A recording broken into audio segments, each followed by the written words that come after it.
ನಿಮ್ಮ ಸ್ವಂತ ಮಗ ಅಥವಾ ಮಗಳು ಕಣ್ಣೀರು ಹಾಕಿದ್ರೆ ನಿಮ್ಮ ಕೈಲಿ ನೋಡೋಕೆ ಸಾಧ್ಯನಾ? ಇಲ್ಲ ಅಲ್ವಾ? ಆದರೆ ಈ ದೇಶದ ಸಾವಿರಾರು ಬಡ ವಿದ್ಯಾರ್ಥಿಗಳು ಅಳುತ್ತಿರುವಾಗ, ಪೇಪರ್ ಲೀಕ್ ದಂಧೆಯಿಂದ ನೊಂದ ವಿದ್ಯಾರ್ಥಿಗಳು ತಮ್ಮ ಜೀವ ಕಳೆದುಕೊಳ್ತಿರುವಾಗ ಆ ಮಕ್ಕಳ ಹೆತ್ತ ತಂದೆ ತಾಯಿ ಅಸಹಾಯಕರಾಗಿ ಕಣ್ಣೀರು ಹಾಕ್ತಿದ್ದಾರೆ. ಅವರ ಕಣ್ಣೀರನ್ನು ಒರೆಸಲು ದೆಹಲಿಯ ರಸ್ತೆಯಲ್ಲಿ ಒಬ್ಬ ಮನುಷ್ಯ ತನ್ನ ಜೀವವನ್ನೇ ಪಣಕ್ಕಿಟ್ಟು ಕೂತಿದ್ದಾನೆ. ಇವತ್ತು ಆತನ ಉಪವಾಸಕ್ಕೆ 19ನೇ ದಿನ.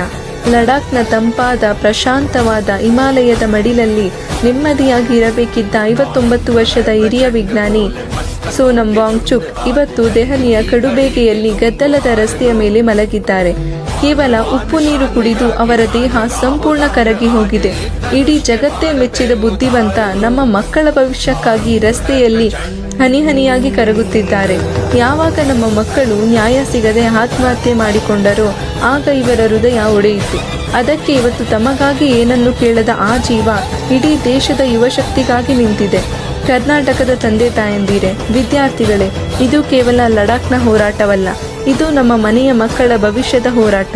ಇವತ್ತು ನಾವು ಧ್ವನಿ ಎತ್ತದಿದ್ದರೆ ನಾಳೆ ನಮ್ಮ ಮಕ್ಕಳು ಕಣ್ಣೀರು ಹಾಕಿದಾಗ ನಮ್ಮ ಪರವಾಗಿ ನಿಲ್ಲಲು ಯಾರೂ ಉಳಿಯುವುದಿಲ್ಲ. ಜುಲೈ 20ಕ್ಕೆ ದೆಹಲಿಯಲ್ಲಿ ಚಲೋ ಸಂಸದ್ ನಡೀತಿದೆ. ನಾವೆಲ್ಲರೂ ಅಲ್ಲಿಗೆ ಹೋಗಲು ಸಾಧ್ಯವಾಗದಿರಬಹುದು, ಆದರೆ ನಮ್ಮ ಮೊಬೈಲ್ನಿಂದ ಕನ್ನಡಿಗರ ಧ್ವನಿಯನ್ನು ದೆಹಲಿಯವರೆಗೂ ಮುಟ್ಟಿಸಬಹುದು.